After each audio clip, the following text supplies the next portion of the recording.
Right, so this is part of a series of acts that the GSLP Liberals want to bring about if they're elected in. Do the party think that the current climate in Gibraltar has, due to countless accusations of corruption and bribery, unfounded or not, created this need for an introduction of these types of policies, or is this something that should have been brought about in ages past? Well, to tell you the truth, there are two things that we're doing here. First of all, we're responding to what we consider to be Gibraltar's international obligations under the United Nations Convention on Bribery and Corruption. And the second is that we're responding to what we think is a clamour for this sort of thing to be dealt with, the allegations of corruption that there are, to be dealt with once and for all. I mean, I've made no secret of the fact that there have been allegations of corruption involving previous governments, not just current governments, and these things are constant, and some of the things you hear are completely outlandish and can't be true, and some seem to have some semblance of credibility about them. So what I'm saying is, you know, I don't put my hand in the fire for anyone, and I don't think that we should be continuing to have these allegations made about people in public life in Gibraltar without them being investigated. It's only that can give us international credibility and respectability. Because if people are talking about Gibraltar in terms where there are allegations of corruption, and you know, unfortunately this is going to continue to be the case unless we deal with it, then we have a responsibility as politicians to deal with the issue. What better way than to have an independent authority to analyse whether there is corruption or bribery behind any particular allegation? Now, the issues there are A, that it should be completely independent, and B, that the people who make reports or allegations of corruption to it should have the protection afforded to them elsewhere in the world for their whistleblowing.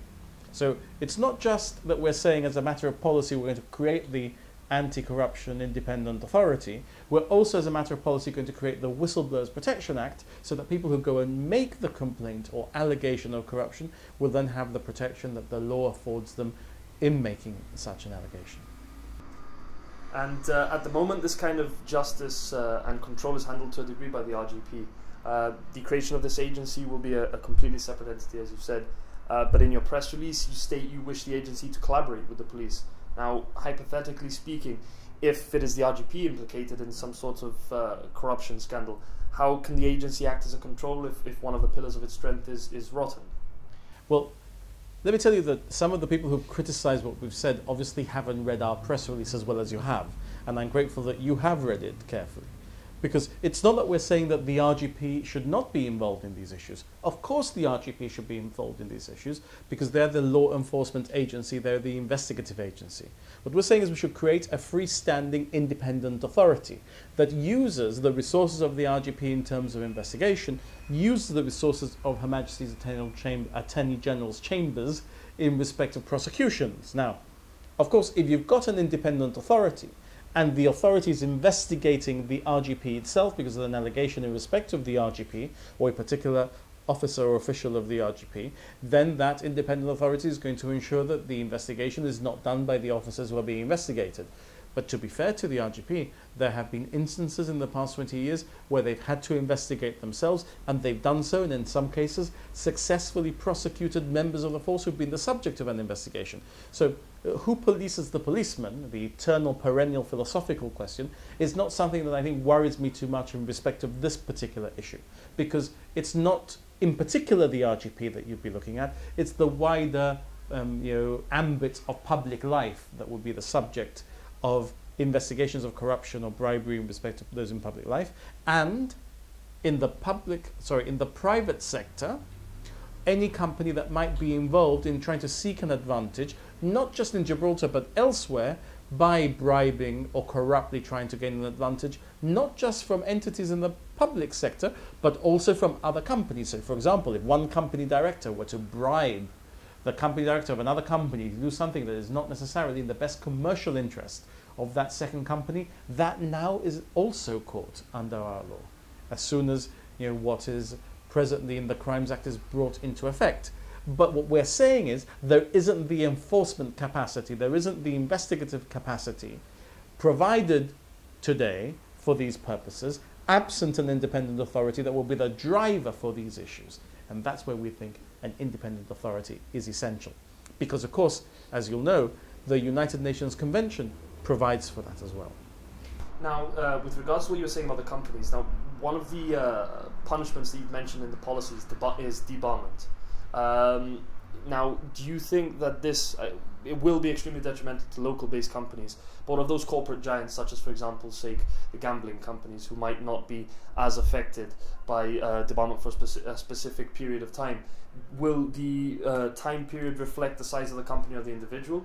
How will you cope with that sort of difference? Let's be clear about what debarment is about. At the moment, debarment is an issue talked about in respect of public procurement projects. So if somebody is trying to deal with the government and in some way seeks an advantage unfairly, they can be prevented from being allowed to provide services to government under the procurement rules because they are debarred. Now, that's not yet the case in Gibraltar, but that's what the directives on procurement are pointing at.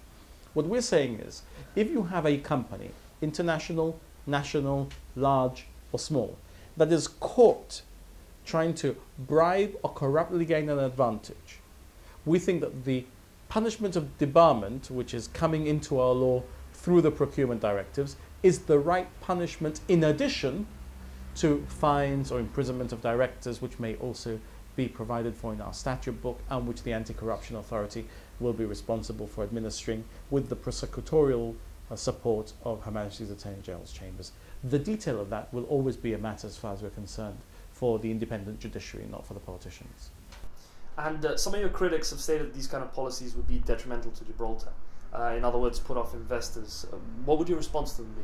Well, if that were the only thing my critics were to say about me, I'd be a happier man than I am. Look, at the end of the day, Gibraltar is now divided into two camps on this issue. There's one set of politicians, all of them outside of the GSLP, who don't want to see an anti-corruption authority. And in the GSLP and Liberals, we're quite happy, quite relaxed about having an independent anti-corruption authority going back all the way to 1988. We think that having such an authority, as many countries in the world do, in particular those that don't have strong anti-corruption traditions within the established law enforcement agencies, and as we've had no investigation into corruption in the last 20 years, I don't think we can say that we have a strong tradition of anti-corruption investigations in our existing law enforcement agencies, at least in respect of those in public life. What we're saying is, we think that is the best possible way to give Gibraltar the international kite mark that we're a place where bribery and corruption are not tolerated. Now, what could be wrong with that? I've heard what my critics have to say, and I'm sorry to say that the international evidence lies completely against them.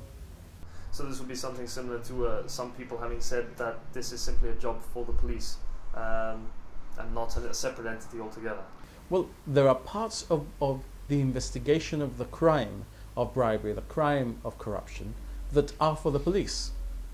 But that doesn't mean that you shouldn't put into an independent authority the determination of these issues, the commencement of these investigations, much like there may be things taken to an ombudsman which may require a criminal investigation, or to any independent statutory body.